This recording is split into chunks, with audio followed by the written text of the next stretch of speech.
G'day, this is Chris Savage from RL Ministries in Australia, welcoming you to this session of the Book of Isaiah. This has been taken from a commentary by Dr. Arnold Fruchtenbaum, the founder of RL Ministries. Thank you for coming along. Thanks for coming along. We're into session 31. We're going to hopefully get from chapter 57, verse 3 down to 59, verse 21.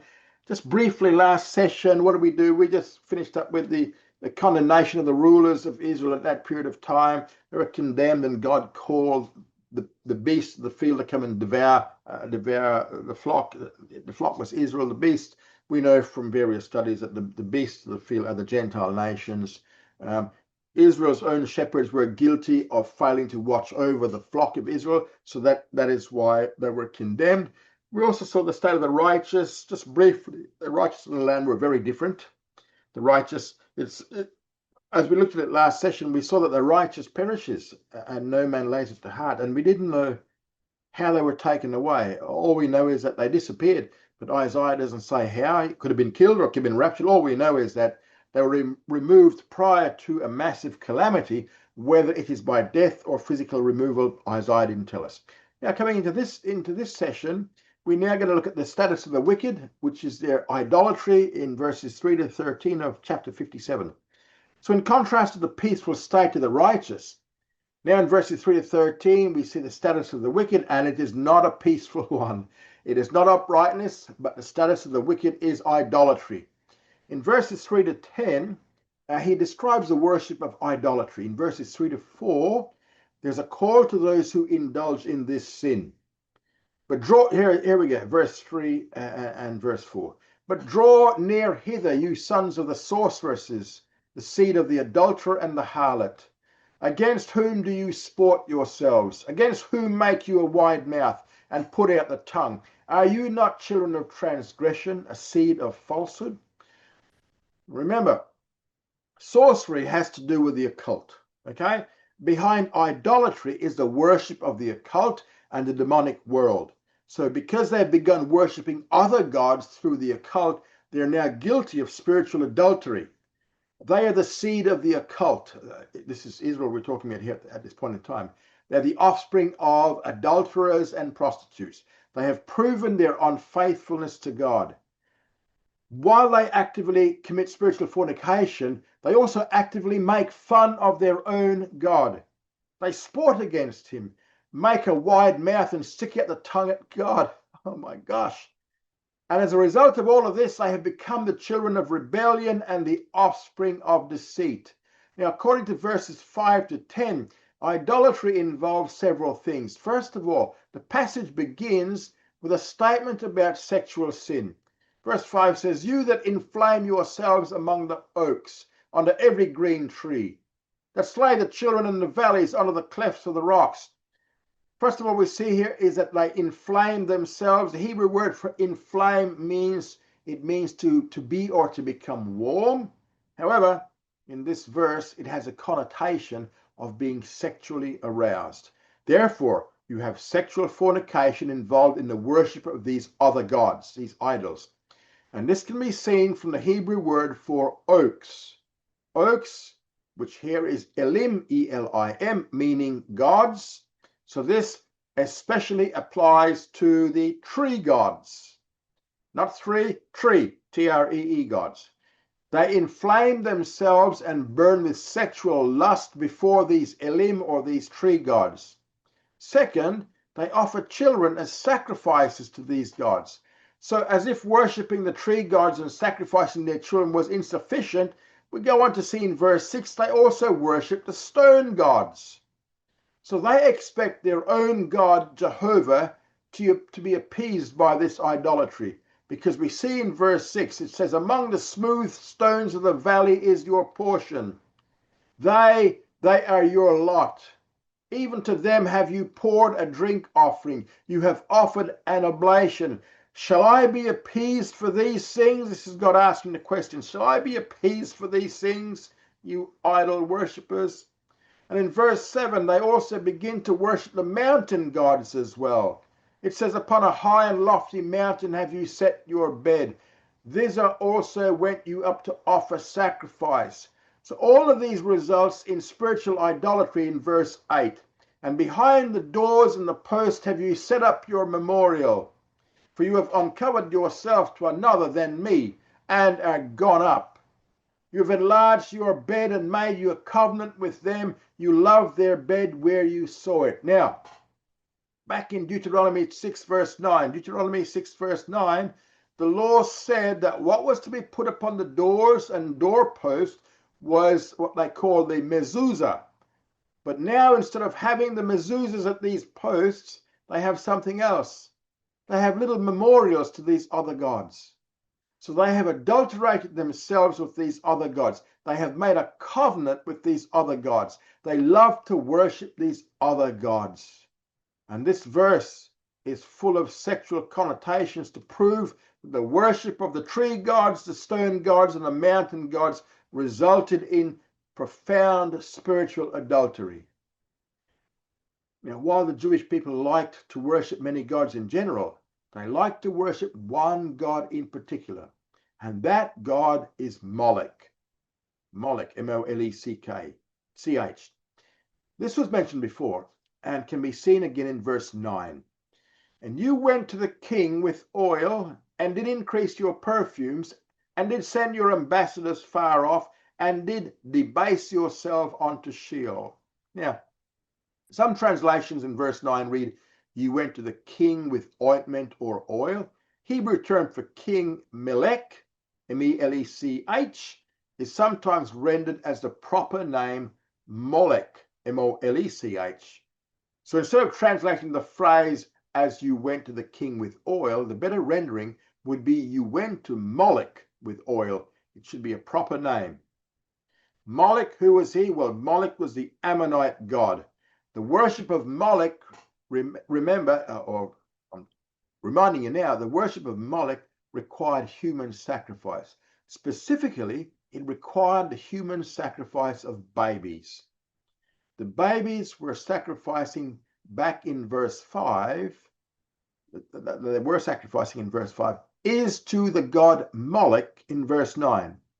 And by doing so, the Jewish people debased themselves to Sheol. Other translations render this phrase as descended to Sheol. Now, verse 10 in 57 accuses them of having become very, very tired. Yet, they always find a second wind to worship Molech even further. He says here in verse 10, you were wearied with the length of your way, yet said you not, it is in vain. You did find a quickening of your strength, therefore you were not faint. So in order to worship this one God, the people somehow made sure to find the energy to keep going in their wicked ways. And now we're going to see the foolishness of idolatry in verses 11 to 13, chapter 57. And this points out the foolishness of this type of idolatry. The failure of the Jewish people is in verse 11. And of whom have you been afraid and in fear that you lied, and have not remembered me, nor laid it to your heart? Have not I held my peace even of long time, and you fear me not? So they have feared idols of wood and stone, and not the one true God. Yet these gods of wood and stone have kept silent. And it's for this reason that God has also kept silent for a very long time for them. However, in verse 12, God says, I will declare your righteousness, and as for your works, they shall not profit you. So Israel's God, who they are ignoring, will not keep silent any longer. Rather, he will declare loudly and clearly Israel's lack of righteousness. Their works would not benefit them when he did this. And in verse 13 it says, those who trust in these little gods of wood and stone will be unaided by them. They'll be completely useless.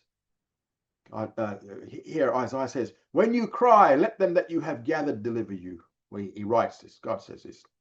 But the wind shall take them, a breath shall carry them all away.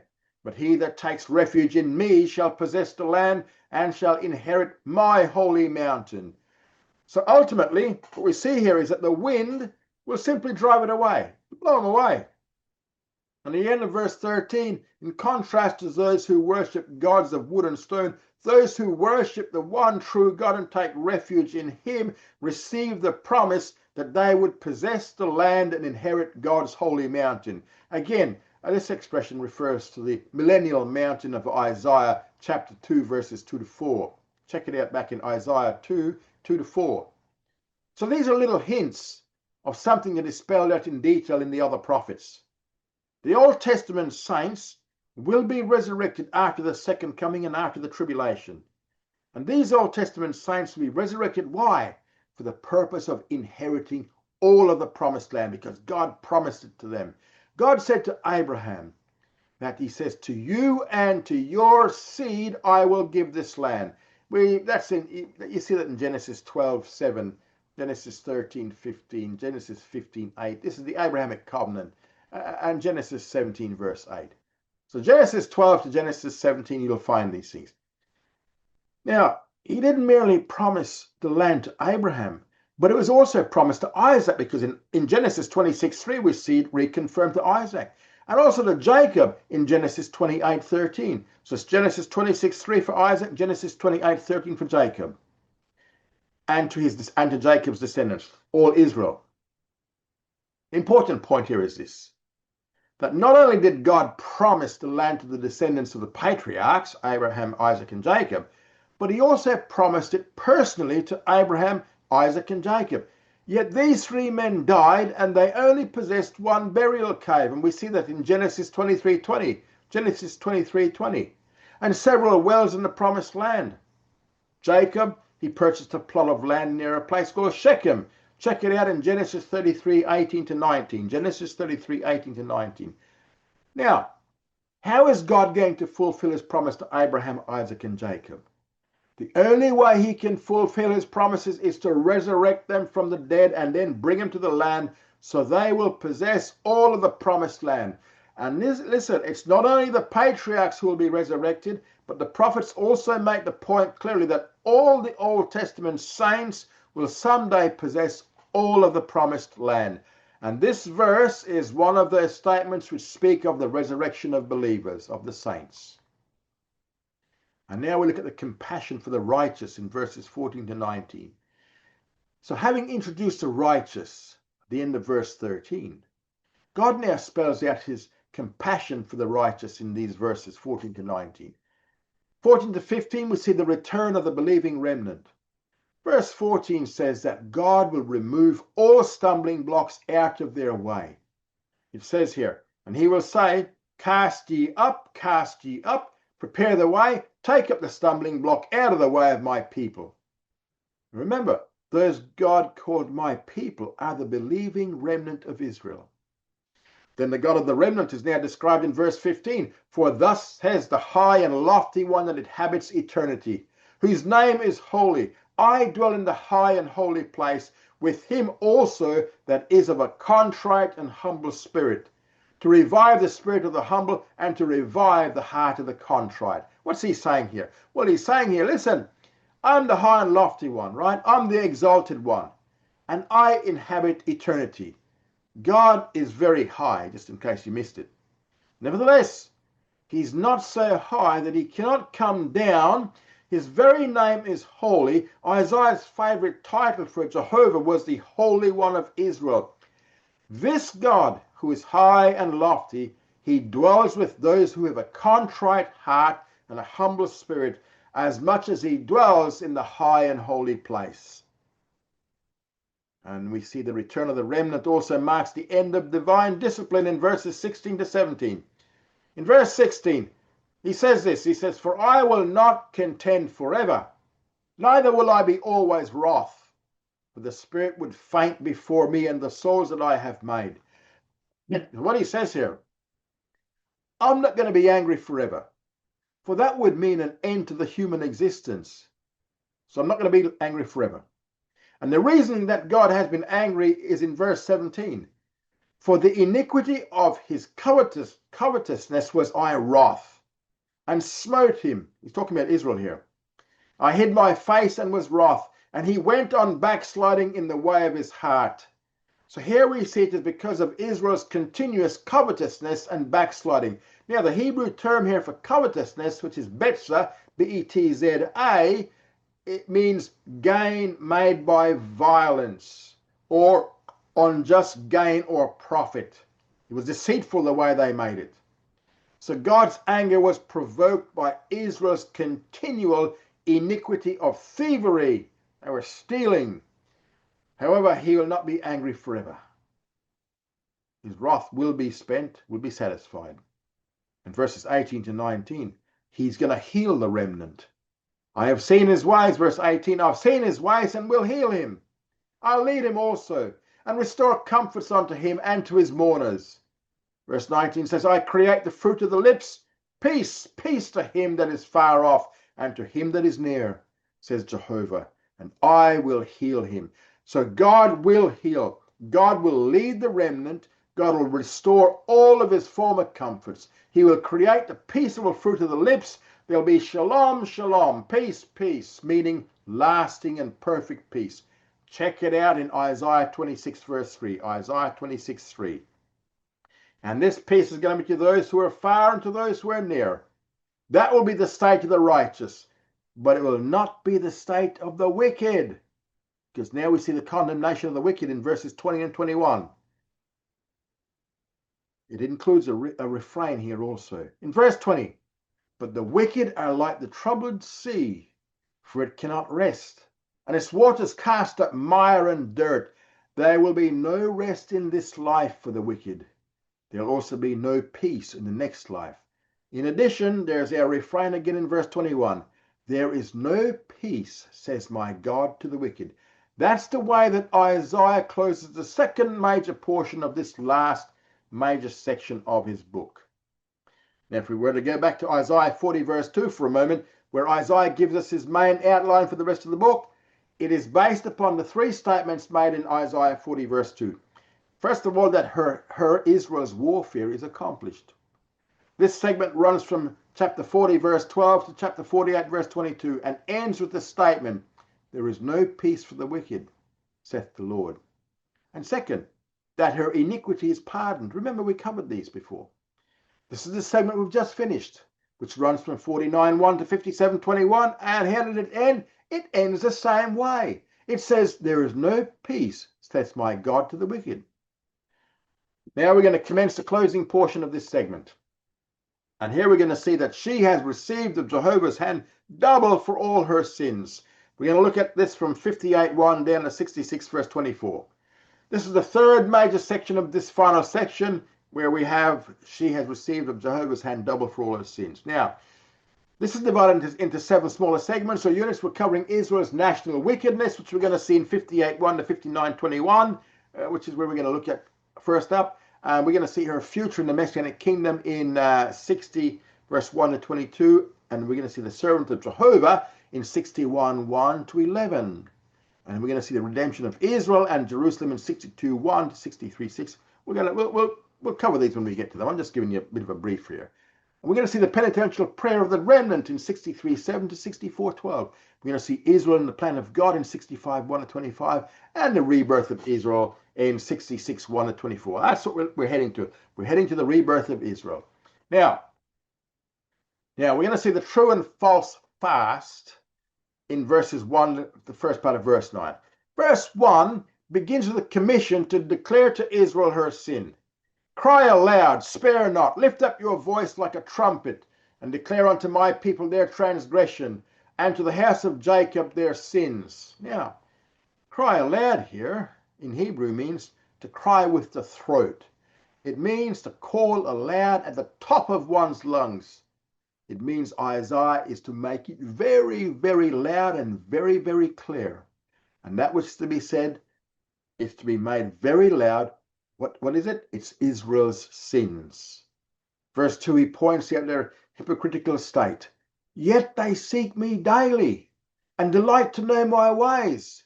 As a nation that did righteousness, and they forsook not the ordinances of their God, they ask of me righteous judgments. They delight to draw near unto God. Oh, okay. What's he saying? Well, Israel is acting here as if they have never forsaken God's ways. Notice in verse 2 the expression to draw near unto God. This means to draw near in public worship. They keep the letter of the law, right? They do that externally. They like the whole ritual of temple worship, and they are very faithful in temple worship. They love the rituals, and in the course of the rituals, they're very careful to exercise the proper fasts.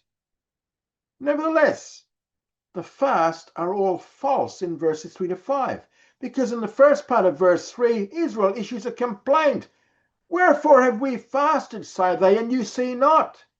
Wherefore have we afflicted our soul, and you take no knowledge? They're asking this of God. We have fasted, but God has not taken any notice of us. We've kept the letter of the law. They've been very conscious in temple worship. They've loved the rituals. They've been fasting. They've kept the temple worship religiously. However, they've noticed that none of this seems to do anything for them. And finally, they get upset and they complain. We have fasted, but God has not taken any note of us. But they get an answer. God's response comes in the second part of verse 3.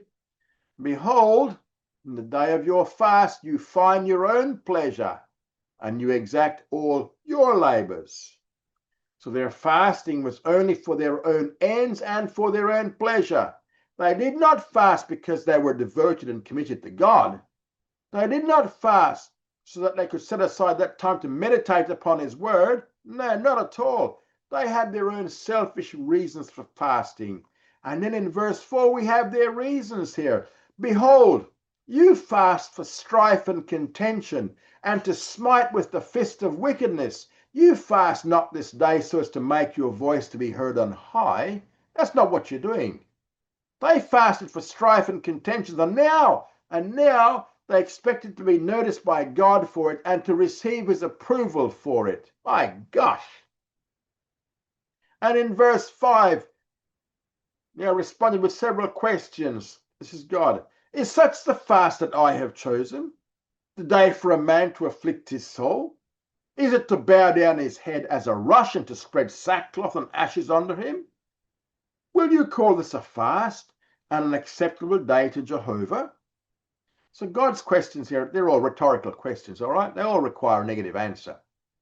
The people did not fast to promote meditation or devotion, but they used their fasting time for strife and contention. This was not the kind of fast that God was pleased with. And what kind of a fast is God pleased with? Well, He tells us in verses 6 to 7. This describes the fast that pleases God. Is not this the fast that I have chosen? To loose the bonds of wickedness, to undo the bands of the yoke, and to let the oppressed go free, and that you break every yoke? Verse 7 says, is it not to deal your bread to the hungry, and that you bring the poor that are cast out to your house? When you see the naked, that you cover him, and that you hide not yourself from your own flesh. So God delights in a fast from doing evil, right? He delights in a fast from doing evil, which means I don't like the fast you do for evil. To fast from oppression pleases God. To fast from afflicting the poor by taking care of them is a type of fast that God is searching for. In the Mosaic Law, it's a type of fast that results in the neighbor being loved as they love themselves, reflecting Leviticus 19 verse 8, love your neighbor as yourself. But that is not what their fasts were characterized by, quite the opposite. If they'd actually exercised true worship rather than mundane ritual described earlier on, the results of true worship would have been to their healing. We see the results of true worship in verses 8 to 9. Then shall your light break forth as the morning, and your healing shall spring forth speedily, and your righteousness shall go before you. The glory of Jehovah shall be your rearward. Verse 9, first part of verse 9. Then shall you call, and Jehovah will answer. You shall cry, and He will say, here I am. Now, God makes the point that if they exercised true worship rather than mundane ritual, He would have healed them. then they would have been declared righteous. Then they would have experienced God's glory.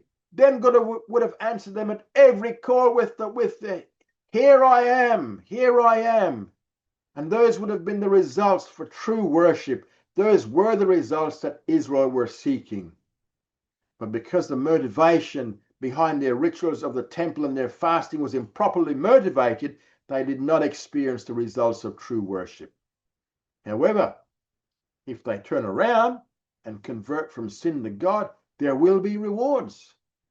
And we see the rewards in the second part of verse 9 down to verse 12.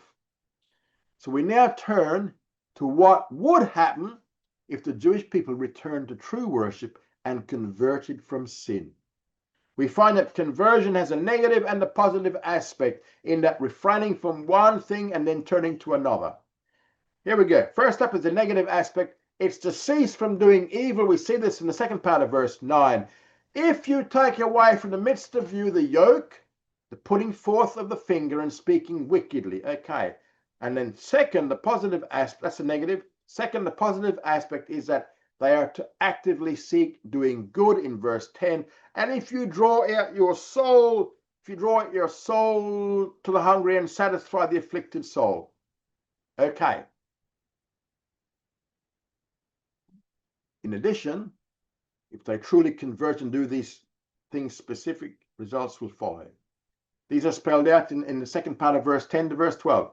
Then shall your light rise in darkness, and your obscurity be as the noonday. And Jehovah will guide you continually, and satisfy your soul in dry places, and make strong your bones. And you shall be like a watered garden, and like a spring of water whose waters fail not. Verse 12. And they that shall be of you shall build the old waste places. You shall raise up the foundations of many generations, and you shall be called the repairer of the breach, the restorer of paths to dwell in. And he lists three of these results. First of all, fame will result. If Israel returned to God, her light would shine. Second, we'd see divine provision in verse 11. And the divine provision includes guidance, satisfaction to the soul, strength, beauty, endless springs of water that will never fail. That's the second result if they turn around, divine provisions of all these things. And third, in verse 12, the restoration of the land. Now, rewards for Sabbath observant we see here in verses 13 to 14. Having given the positive response to Israel's return to God, we now have the rewards for true Sabbath observance in 13. In verse 13, we have the challenge to Israel. Come on, we'll give you a challenge. If you turn away your foot from the Sabbath, from doing your pleasure on my holy day, and call the Sabbath a delight, and the holy of Jehovah honorable, and shall honor it, not doing your own way, nor finding your own pleasure, nor speaking your own words. Now, what's he saying here? Well, turn away your foot. What does that mean? Well, the Sabbath is viewed as holy ground and should not be desecrated. It's interesting if you know anything about standard life in many synagogues. To doing your business or doing your pleasure means to conduct business on the Sabbath, something that was forbidden on the Sabbath. You'd be surprised how much business is conducted at the synagogue during the services, in all the conversations going on in the background. I've witnessed it personally. It was on Yom Kippur of all things. The place of business is closed religiously, but business is still being conducted in the conversations that take place in the synagogue. Next, he says, nor speaking your own words. The same expression we see in Hosea 10:4 is translated as idle words. So what he's saying here is that these words, they're empty. So Israel was challenged to stop using words of worship that had absolutely no personal meaning for the individual. These three elements of desecrating the Sabbath, doing business, speaking idle words, needs to stop. That's what he's saying. These were the negative aspects of observing the Sabbath properly. We also see the positive side in this verse. They should have a right attitude toward the Sabbath. They should call the Sabbath a delight and to honor it as an honorable day. Now, in the prophets, Sabbath keeping was symbolic for keeping the entire Mosaic law. And we see that in Ezekiel 20, verse 10 to 17, Ezekiel 20, 10 to 17, and also Ezekiel 22, verse 8, 22, verse 8, and verse 26. So it's 22, 8, and 22, verse 26. Isaiah was speaking to the people of his generation, and he was calling them to keep the Sabbath correctly. Not just purely for rituals, but with a heart attitude. God's response to this commandment is, if they obey, they'll reap the rewards of verse 14. Then shall you delight yourself in Jehovah, and I will make you to ride upon the high places of the earth, and I will feed you with the heritage of Jacob your father, for the mouth of Jehovah has spoken it. God's response to Israel's obedience to his call is that at that point, they will find their delight or their ecstatic joy in a relationship with God. To ride upon the high places of the earth is a figure of speech used by the prophets in reference for far-reaching spiritual heights in one's relationship to God. They shall also be fed with the heritage of Jacob your father. What does that mean? Well, that means that the land that was promised to the patriarchs, that they will inherit and possess it. And this is a wonderful promise that is held out to the people of Israel like a big carrot stick. Come and take this. However, guess what? Israel never even chose to attempt to pursue that challenge. And then we see the sins that cause separation in 59, 1 to 8.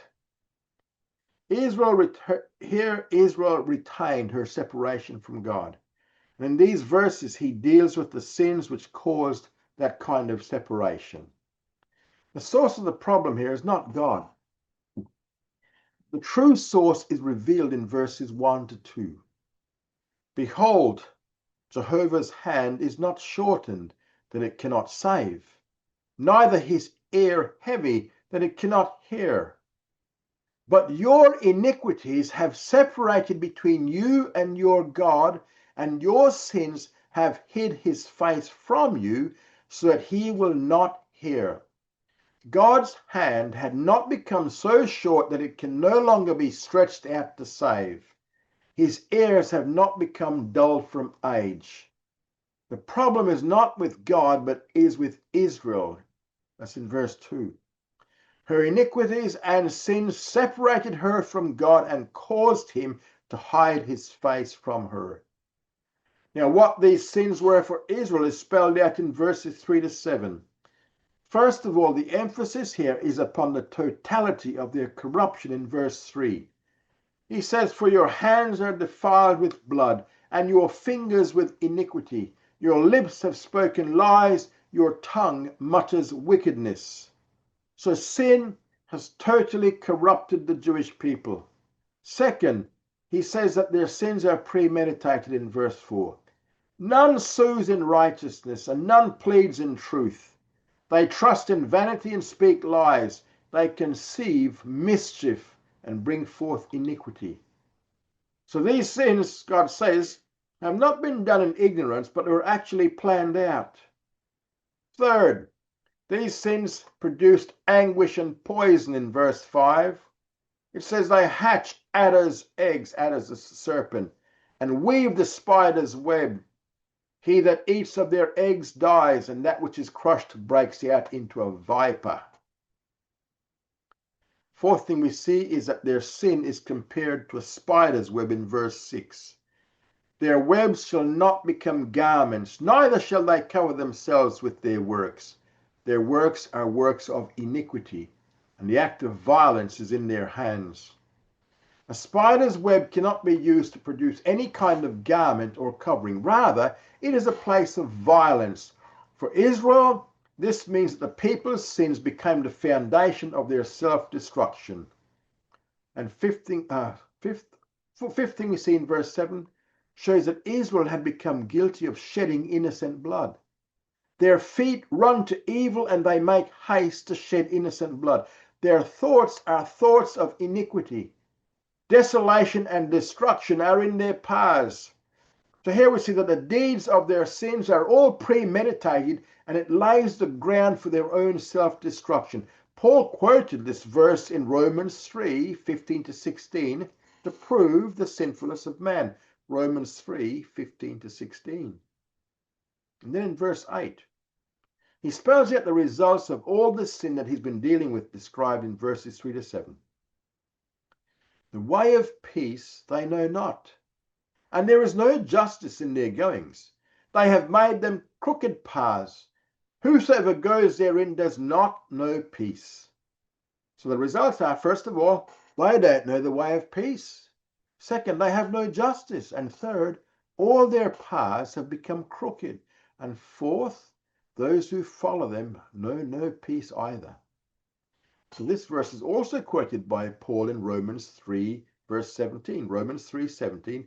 And this is to emphasize the sinfulness of mankind. The 15-16 is to prove the sinfulness.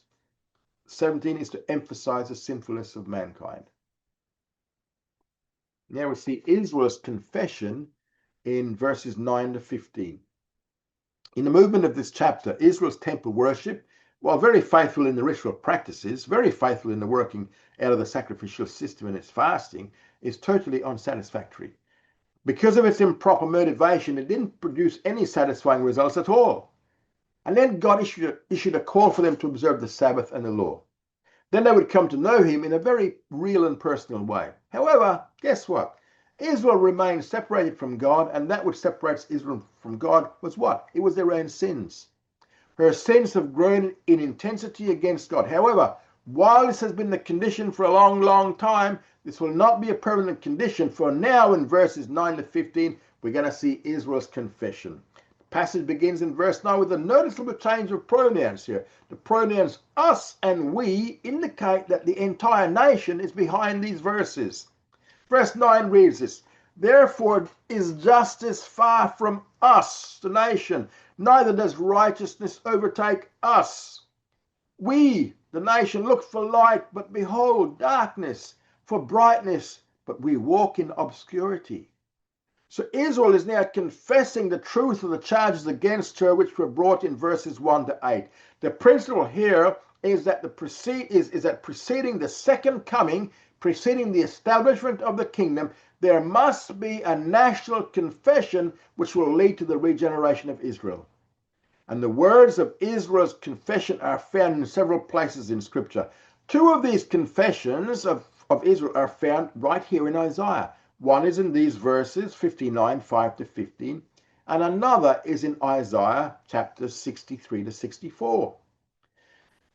In verses 9-11, as Israel confesses her national sin, she recognizes the calamity that she is in.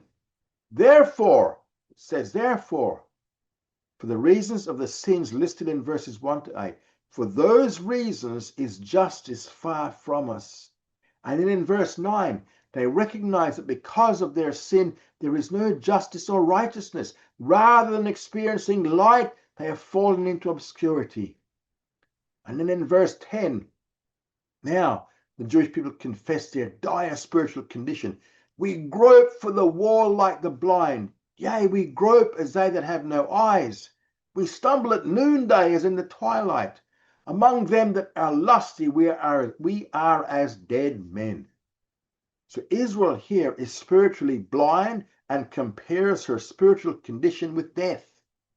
And in verse 11, the nation admits that there has been no justice, and even worse, there has been no salvation. We roar all like bears and moan sore like doves. We look for justice, but there is none, for salvation, but it is far off from us. And then in verses 12-15, Israel recognizes her sin. In verse 12, the very sins of Israel now testify against her. For our transgressions are multiplied before you, and our sins testify against us. For our transgressions are with us, and as for our iniquities, we know them. So there now is recognition that as religious as they were in the first part of chapter 58, their whole religiosity to which they were so faithful is now testifying to their extreme sinfulness in chapter 59. In verse 13, these sins were not merely against other men, although that was involved. These sins are specifically targeted against God, transgressing and denying Jehovah, and turning away from following our God, speaking oppression and revolt, conceiving and uttering from the heart words of falsehood. This is verse 13. The sins against Jehovah included denying him and turning away from him. They also included premeditated oppression and lies. So then in verse 14, we have the confession that justice and righteousness are lacking in the people. He says here, and justice is turned away backward, and righteousness stands afar off. For truth is fallen in the street, and uprightness cannot enter. So according to the first part of verse 15, the few who turned from evil now became victims of persecution. Yes, truth is lacking, and he that departs from evil makes himself a prey. So those few individuals who turned away from following the majority and the evil suddenly make themselves a prey and are attacked by their former friends. Therefore, what we see in verses 9 to 15, Israel, in response to verses 1 to 8, confesses her sins. And when Israel confesses her sins, God will now intervene. We see God's intervention in the second part of verse 15, right into verse 21. We see the need for God's intervention here in verses 15 to 16. Second part of verse 15. And Jehovah saw it, and it displeased him that there was no justice. And he saw that there was no man, and wondered that there was no intercessor. Therefore his own arm brought salvation unto him, and his righteousness it upheld him. Now, these words here will be elaborated upon by Isaiah himself when we get to chapter 63, verses 1 to 6. The reference here is to the time of Israel's confession of her sins. God looks over the condition of the remnant that have turned away from evil, and he sees that they have become a prey themselves. There's no one to rescue them. And seeing this, God will now intervene by himself. Therefore, God's own arm will bring salvation and righteousness. And God's arm is who? We've covered it before. God's arm is the Messiah. God's arm is the servant of Jehovah. In chapter 53, a while ago, he clearly identified the arm of Jehovah to be the servant of Jehovah. They are one and the same. The arm or the servant of Jehovah will bring salvation to the remnant of Israel. On the basis of divine justice and following Israel's confession and regeneration, Jehovah must now act on behalf of the remnant. And the verse promises that he will bring salvation. In verse 17, God's arm, the servant, is looked upon as getting ready for the conflict. It says here he put on righteousness as a breastplate and a helmet of salvation upon his head, and he put on garments of vengeance for clothing and was clad with zeal as a mantle. So the conflict itself will be described in chapter 63, but here he makes himself ready. In these verses, he prepares for the conflict like a soldier preparing for war. Now, does this verse sound familiar to you? Very familiar with Ephesians chapter 6. What Paul is doing in Ephesians chapter 6 in those verses is not dealing with the parts of a Roman soldier's equipment. Paul is actually quoting Old Testament passages. The lesson he's trying to tell us is that the means of resisting Satan is by means of Scripture. Every little piece of armor that they mentions is a direct quotation of the Old Testament. These phrases were written by Isaiah long before there were Roman soldiers as such. However, the emphasis is that Paul is quoting references of the Old Testament is that the means of resisting Satan is by means of Scripture. We have a really good example from this in the temptations of Jesus Christ. And how did he resist Satan? He quoted Scripture. So here in verse 17, God is viewed as a soldier prepared for war in the person of the arm of the servant. In the course of the war, that God's arm will fight on behalf of Israel, the wicked is going to be punished. With verse 18, it's emphasizing the concept of recompense. says, according to their deeds, accordingly he will repay wrath to his adversaries, recompense to his enemies. To the islands he will repay recompense. So God's arm will carry out a severe retributive judgment on Israel's behalf. And the result of this war is seen in verse 19. So shall they fear the name of Jehovah from the west, and his glory from the rising of the sun. For he will come as a rushing stream which the breath of Jehovah drives. Now, just a little thing here. The New King James Version, NKJV, renders the second part of this verse as follows. When the enemy comes in like a flood, the Spirit of the Lord will lift up a standard against him. That's what the New King James Version says. The American Standard Version, which we're using here, and so is the ESV, it just says it's like a river, a stream. Now, notice that the term enemy, when the enemy, it's not enemies, it's in the singular, indicating that there'll be one specific adversary. And he comes against Israel like a flood. Now, if you've been with me for a while, you'll know that whenever the term flood is used figuratively in the scriptures, it is always symbolizing a military invasion. When one specific enemy, Israel's adversary, comes in like a flood with a military invasion, then the Spirit of Jehovah will lift up a standard against him. Now, it's impossible to fully comprehend what verse 19 is saying apart from related passages. When looking at the entire prophetic revelation of God in the scriptures, it becomes clear that this specific enemy of Israel is the Antichrist. And I put together a couple of little charts here for you. At the end of the tribulation, the Antichrist will invade Israel in what has become known as the campaign of Armageddon. This campaign will undergo several stages, one of which will lead to the fall of Jerusalem. This stage is described in Zechariah 12:1-9 and 14:1-2. Also Micah 4:11-5:1.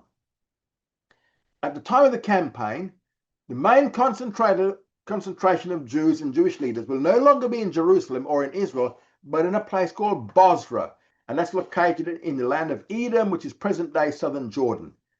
It's Petra. You might know it as Petra.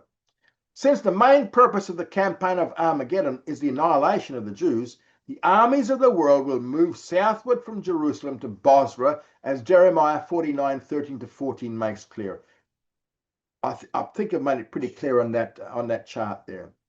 The nations of the earth are going to gather at Bozrah in order to destroy the remnant of Israel that will be hiding there, which we see in Micah 2:12. And with the completion of this stage, the last 3 days before the second coming will begin. Now, we've pointed out several times that the basis of the second coming has 2 facets. First of all, there must be the confession of Israel's national sin. Leviticus 26:40, Jeremiah, Hosea 5:50. And second, there will be a pleading for the Messiah to return. Again, Zechariah 12:10, Matthew 23:37-39. Right, what else? With the armies of the Antichrist gathered at the city of Bozrah, the campaign of Armageddon will begin its last 3 days, as described in Hosea 6:1-3. And this passage is a continuation of Hosea 5. The chapter division is a bit unfortunate because it breaks the train of thought. Hosea 6:1-3 contains the acknowledgement of the sin that God demanded back in Hosea 5:15. Now, the verses are in the form of a call issued by the Jewish leaders exhorting the nation to repent and confess their national sin in verses 1-2 of Hosea 6. Only then will the physical blessings that Israel once enjoyed be restored to her in verse 3. The leaders of Israel will finally recognize the reason why the tribulation has fallen on them. And just as the Jewish leaders once led the nation to the rejection of the Messiahship of Yeshua, they will now lead the nation to its acceptance by issuing the call of Hosea 6:1-3. And this event will begin the last 3 days before the second coming. The confession of Israel's national sin will last for the first 2 days.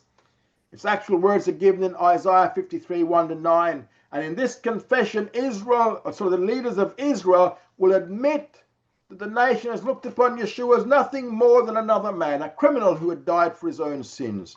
However, they'll now recognize that he was no ordinary man, but he was the perfect Lamb of God, the Messiah himself. Furthermore, it was not for his own sins that Messiah had died, but for theirs, so that they need not be stricken. And so the national regeneration will come by means of the national confession of Isaiah 53, 1-9. And then on the third of the last 3 days, a nation as a nation will be saved. Consequently, they'll plead for the Messiah to return and save them from the world armies gathered outside of Bozrah, which is in those passages, Zechariah 12, Joel 2, and Isaiah 64. In conclusion, the end of the campaign of Armageddon, Israel as a nation will be regenerated and saved after 2 days of national confession of sin. On the third day, they'll plead for the second coming, and guess what? He will come. Against this background, Isaiah 59:19 speaks of the Antichrist, Israel's specific enemy, who will come in like a flood, meaning with a military invasion. And at that point, the Spirit of Jehovah will lift up the standard against this enemy, and this standard is Israel's national regeneration. And when Israel's national regeneration comes, then comes the Redeemer in verses 20-21. Notice here that this coming of the Redeemer in verses 20-21 is after Israel's national confession. This is after Israel's national regeneration, and it is in conjunction with that final invasion. Verse 20 describes the second coming of the Messiah, and the Redeemer will come to Zion, and unto them that turn from transgression in Jacob, says Jehovah. A Redeemer, and the Redeemer is God as a man of war, back in verses 16 and 17. Here again, we have a change of pronouns from the plural we to the plural them. Messiah will come to redeem Zion or Jerusalem. He'll also redeem those who have turned from sin. Them that turn from transgression. In verse 20, the point was the second coming. In verse 21 is the result of the second coming. And as for me, this is my covenant with them, says Jehovah. My spirit that is upon you, and my words which I have put in your mouth, shall not depart out of your mouth, nor out of the mouth of your seed, nor out of the mouth of your seed's seed, says Jehovah, from henceforth and forever. As a result of all of this, Messiah will establish a new covenant with Israel. And then, because of this new covenant with Israel, he says the Spirit will never depart from his people. The Spirit that came upon Israel because of Israel's national regeneration will not depart from Israel ever again. Notice what he says, neither from that generation nor from succeeding generations of Jews. Because when the new covenant is fully inaugurated with Israel, the result is that all Israel will be saved without exception. Every Jew without exception will be saved. Every Jew living at that time, and the subsequent generation of Jews who are born and living throughout the kingdom will also be saved. And this final product of the new covenant is also emphasized by Jeremiah 31:31-34. Let me read it for you. Behold, the days come, says Jehovah, that I will make a new covenant with the house of Israel and with the house of Judah, not according to the covenant that I made with their fathers in the day that I took them by the hand to bring them out of the land of Egypt, which my covenant they break, although I was a husband unto them, says Jehovah. But this is the covenant that I'll make with the house of Israel after those days, says Jehovah. I will put my law in their inward parts, and in their heart will I write it. And I will be their God, and they shall be my people. And they shall teach no more every man his neighbor, and every man his brother, saying, Know Jehovah. For they shall all know me, from the least of them unto the greatest of them, says Jehovah. For I will forgive their iniquity, and their sin will I remember no more. Verse 34 of Jeremiah 31:31-34 states clearly that there shall be no need for one Jew to say to another Jew to know the Lord. Why? Because they shall all know me, from the least of them to the greatest of them, Jehovah says. While there will be Gentile unbelievers in the kingdom, there will not be any Jewish unbelievers in the kingdom. Jewish evangelism will not be needed. It will end. And this is where we're going to end also. Thank you for coming along. Study hard and grow strong.